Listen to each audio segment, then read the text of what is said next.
The wall. President Trump says he's going to build it and has signed executive orders to start the process. Democrats are trying to build their own wall in response, a wall of votes in the Congress that will deny Trump's plan to fund the wall across the southern border. One of the bricks in the defensive wall is Democratic Congressman John Yarmuth of Kentucky. He joins us tonight from Louisville. Congressman, thanks a lot for coming on. Oh, thanks, Tucker. Good to be with you.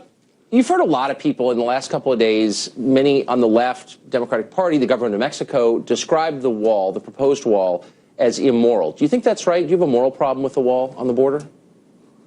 Well, I think it's wrong in a lot of ways. My biggest objection to it is that it doesn't make any sense. Too many people equate border security with a physical obstruction, and that's not the reality of the situation. I've been to the border. I've talked to the Border Patrol officers, and what they say is walls or obstructions or fences or whatever it is make sense in heavily populated areas, but they don't make sense in remote areas. The only benefit of a wall or a fence or whatever kind of physical obstruction is that it delays a person from getting over the wall and therefore the ability to apprehend them. So if you're in Juarez across the border from El Paso and you get into El Paso, the Border Patrol has like 30 seconds to get you before you're beyond their apprehension. If you're in the desert 100 miles away, they have 24 hours or maybe even 48 hours to actually get you before you get to a place where you could disappear. And so the idea, just logically and logistically, that it makes sense to build a 2,000-mile wall is absurd. So, but I want to talk about that in just 1 second, but just back to my original question. You seem to hedge a little bit in your answer, so I want to press you. Do you have a moral problem with it? Many people in your party do have a moral problem with it. They say it out loud.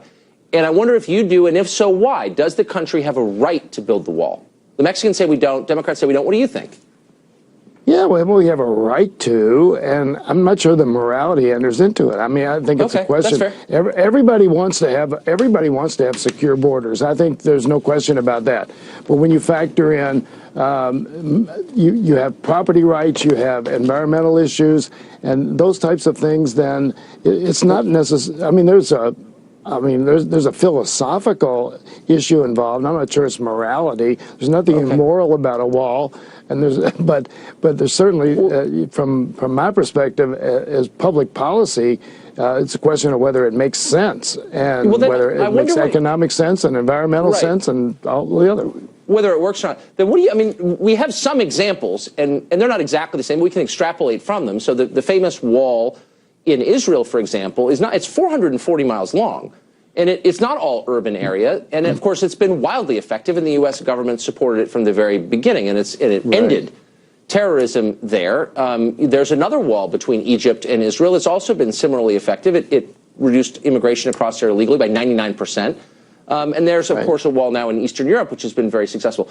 And it's hundreds of miles long. So if the walls don't work, why have those walls worked?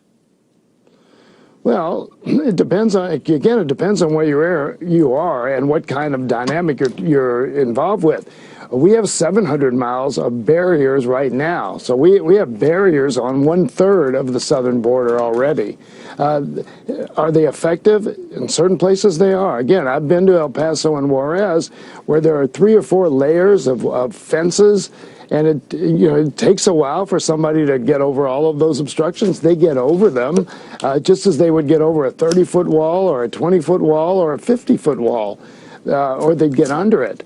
The question is what happens after they get over or under the wall. Right. And that's what we ought to be focused on. I think and we can do that. We have the technology available. I was part of the Gang of 8 in the House that, that worked on comprehensive immigration reform in 2013, and we dealt with all those issues. And even members of the Gang of 8 who were from Texas said, But I mean, the Congress didn't actually deal with all those issues because we have hundreds of thousands of people coming into the country illegally.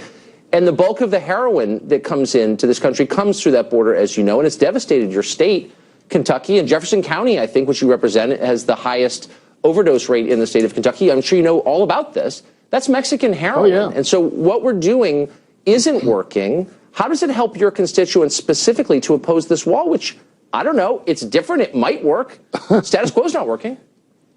No, I mean, everybody I've talked to in the border security area and the drug enforcement area says that's not the issue. The issue is not whether because you're never going to build obstructions that are going to keep all of these, keep drug dealers or illegal immigrants out of the country. I mean, the reality is, if you look at the statistics, over the last few years, we've actually had an improvement over in terms of illegal border crossings, and we've reduced those. The border patrol are actually doing pretty good jobs.